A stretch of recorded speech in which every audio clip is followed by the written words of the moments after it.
Good morning class. बेटा हमारा electrochemical cell के अंदर जो एप्लीकेशन चल रही थी हमारी, वो चारों एप्लीकेशन हमारी कंप्लीट हो गई है। ठीक है, उनके बेस्ड के जो दो न्यूमेरिकल थे, एक तो ईएमएफ कैलकुलेट करने के लिए और एक स्पॉन्टेनिटी कैलकुलेट करने के लिए। वे दोनों न्यूमेरिकल इंपॉर्टेंट थे बेटा। ठीक है, होप सो आपने कर लिए होंगे। अगर फिर भी कोई दिक्कत अगर आपको आ रही है तो मेरे से दोबारा पूछ सकते हो। ठीक है, आज का जो टॉपिक है हमारा, वो है हमारा standard hydrogen electrode. Standard hydrogen electrode जिसे हम कहते हैं स्टैंडर्ड हाइड्रोजन इलेक्ट्रोड, SHE। ठीक है भाई, SHE स्टैंडर्ड हाइड्रोजन इलेक्ट्रोड। क्या होता है भाई इसके अंदर? इसके अंदर क्या होता है, जो हाइड्रोजन इलेक्ट्रोड होते हैं ना, आपका हाइड्रोजन का जो इलेक्ट्रोड होता है, ठीक है, हाइड्रोजन का जो इलेक्ट्रोड होता है ना, वो किसकी तरह काम करता है? एक रेफरेंस इलेक्ट्रोड की तरह काम करता है। रेफरेंस इलेक्ट्रोड, या इसे कैलोमल इलेक्ट्रोड भी कहते हैं। कैलोमल इलेक्ट्रोड या रेफरेंस इलेक्ट्रोड की तरह काम करता है। क्यों? क्योंकि इसकी जो पोटेंशियल हो जाती है, यानी कि स्टैंडर्ड रिडक्शन जो पोटेंशियल हो जाती है, वो कितनी हो जाती है? 0 वोल्ट हो जाती है। स्टैंडर्ड रिडक्शन पोटेंशियल जो होती है हाइड्रोजन इलेक्ट्रोड की, वो 0 हो जाती है। इसी वजह से ये रेफरेंस इलेक्ट्रोड या कैलोमल इलेक्ट्रोड की तरह क्या करता है? बिहेव करता है। होता क्या है भाई इसके अंदर? इसके अंदर क्या होता है? एक बिकर होता है। ठीक है, बिकर के अंदर क्या होता है? एक आपका, जिसे हम कैलोमल ट्यूब कहते हैं। ठीक है, ये ट्यूब इसके अंदर लगी हुई होती है। ठीक है, इस पे ये जो हाइड्रोजन का जो इलेक्ट्रोड हो गया, तो इस पे क्या हो गया? कोई भी प्लेटिनम वायर, ये मान लीजिए प्लेटिनम मेटल है। ठीक है, ये प्लेटिनम मेटल है जो इसमें लगी हुई है। ये इसके अंदर क्या है? 1 मोल HCl सॉल्यूशन है 25 डिग्री सेल्सियस पे। यहाँ से क्या होता है कि ऊपर लग रहा था भाई, अब क्या करोगे? यहाँ और यहाँ से थोड़ा स्पेस देख के देख लो। यहाँ से हाइड्रोजन गैस क्या की जाती है? प्योरीफाई, और इसको इलेक्ट्रिसिटी से क्या कर दिया जाता है? कंडक्ट किया जाता है। तो ये जो हाइड्रोजन इलेक्ट्रोड होता है, इसमें क्या कहता है? एक बीकर कंटेन हो गया 1 मोल HCl solution at 25 degree Celsius, pure hydrogen gas pass through the platinum metal. इसके अंदर क्या होता है? प्लेटिनम जो मेटल होती है, उसके अंदर प्योर जो हाइड्रोजन गैस होती है वो पास की जाएगी। इसमें जो ये हाइड्रोजन का इलेक्ट्रोड होगा, ये किसकी तरह बिहेव करेगा? एक रेफरेंस इलेक्ट्रोड की तरह बिहेव करेगा, या कैलोमल इलेक्ट्रोड की तरह बिहेव करेगा, जिसकी पोटेंशियल स्टैंडर्ड रिडक्शन पोटेंशियल कितनी आ जाएगी? 0 वोल्ट आ जाएगी। इसी वजह से इसको स्टैंडर्ड हाइड्रोजन इलेक्ट्रोड कहते हैं, SHE कहते हैं। तो इसमें देखो क्या हो जाएगा? एट ऑक्सीडेशन ऑक्सीडेशन कहाँ पे हो जाएगा? एनोड पे। एनोड पे ऑक्सीडेशन हो जाएगा। ऑक्सीडेशन होगा तो H2 गैस थी हमारी, ये बन जाएगी H positive plus electron. At cathode, cathode पे क्या हो जाएगा? रिडक्शन। कैथोड पे क्या हो जाएगा? रिडक्शन, और रिडक्शन होगा तो H पॉजिटिव प्लस इलेक्ट्रॉन क्या बन जाएगा? Half H2। ठीक है, तो इसी वजह से इसका हाइड्रोजन का ही रिडक्शन होता है, हाइड्रोजन का ही ऑक्सीडेशन होता है, जिस वजह से इसका जो स्टैंडर्ड रिडक्शन पोटेंशियल आता है वो कितना आता है भाई? 0। वो कितना आता है? 0। स्टैंडर्ड हाइड्रोजन रिडक्शन पोटेंशियल कितना आता है? 0 आता है। ठीक है, तो ये आपका होता है SHE स्टैंडर्ड हाइड्रोजन इलेक्ट्रोड। उसके बाद क्या कहता है आपको कि हम इलेक्ट्रोड पोटेंशियल किसी भी इलेक्ट्रोड की किस प्रकार से मेजर कर सकते हैं? Measure of electrode potential of any electrode. भाई कोई भी इलेक्ट्रोड होगा, उसकी इलेक्ट्रोड पोटेंशियल जो होगी वो कैसे मेजर की जा सकती है? मान लीजिए हमें किसकी मेजर करनी है? Zn2 पॉजिटिव स्लैश Zn, इस वाले की मेजर करनी है। क्लियर?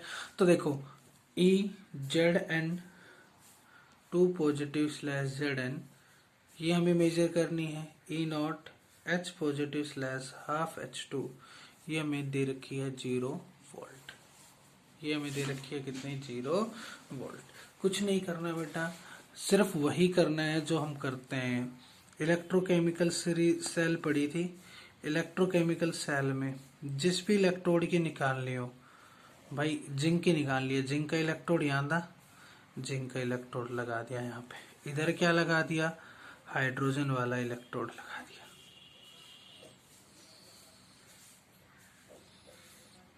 ठीक है, दोनों को कनेक्ट कर दिया किससे, एमीटर से, वोल्टेज नापने के लिए कनेक्ट कर दिया। ठीक है, वोल्टेज से कनेक्ट कर दिया।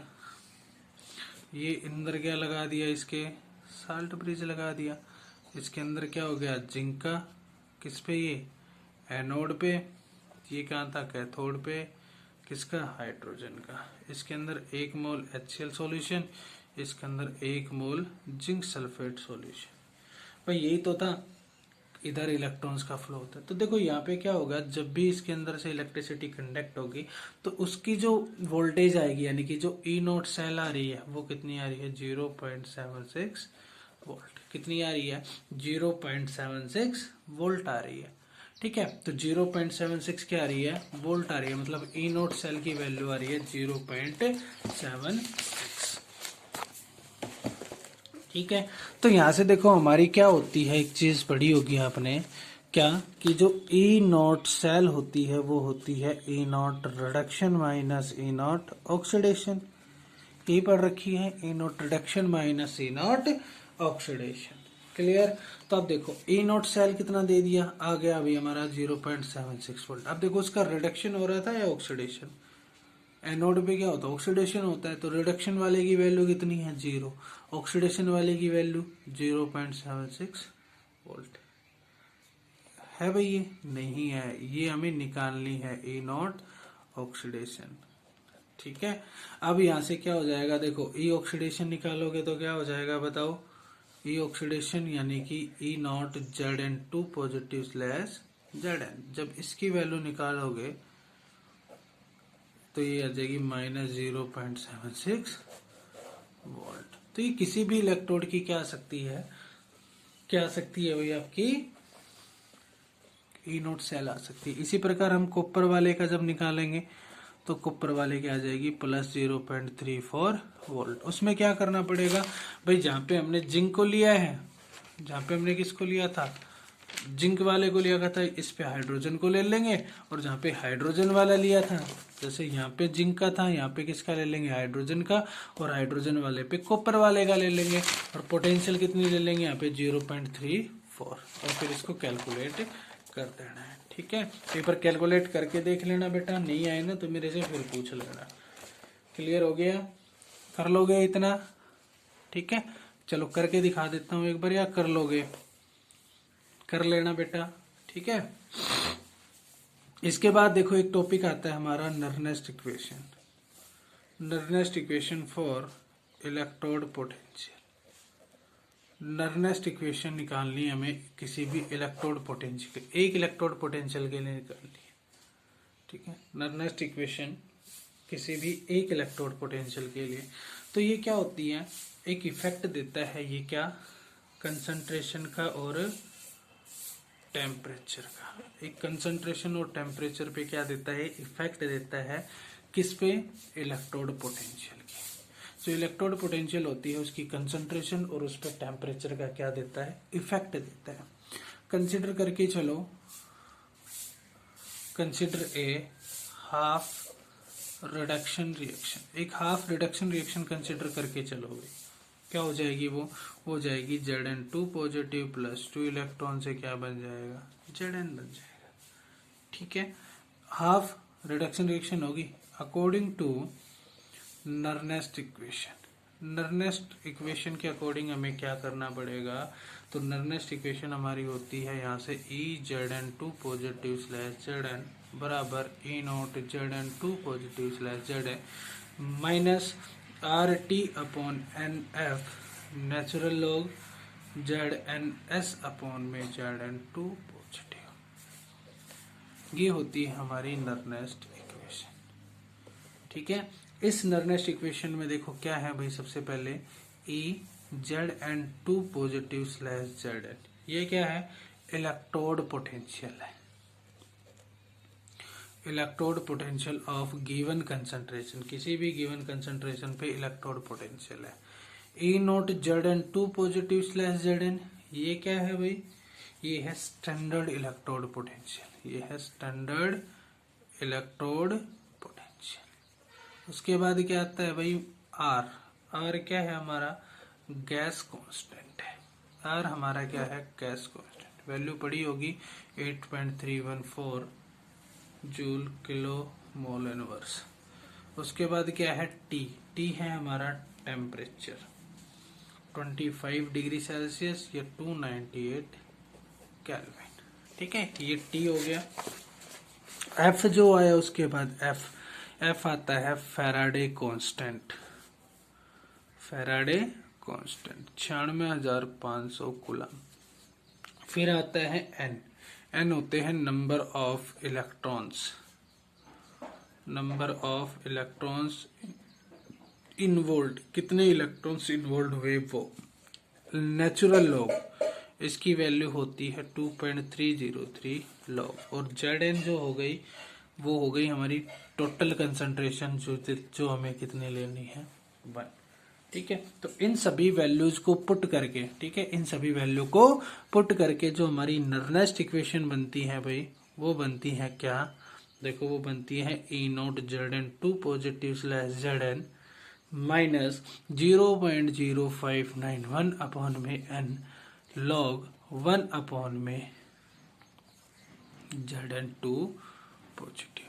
ये किसी एक इलेक्ट्रोड के लिए होती है नर्नेस्ट इक्वेशन, किसी भी एक इलेक्ट्रोड जिसमें एक इलेक्ट्रोड दे रखा हो उसकी नर्नेस्ट इक्वेशन निकालनी हो तो हमें इस फॉर्मूले का यूज करना है, ई Zn2 पॉजिटिव स्लैश Zn, जिसे हम ई सेल भी कह सकते हैं, E naught Zn2 positive Zn E naught cell minus 0.0, ठीक है, minus 0.0591 upon n log 1 upon Zn2 positive. Important है, किसी भी एक इलेक्ट्रोड के लिए निकालनी हो तो।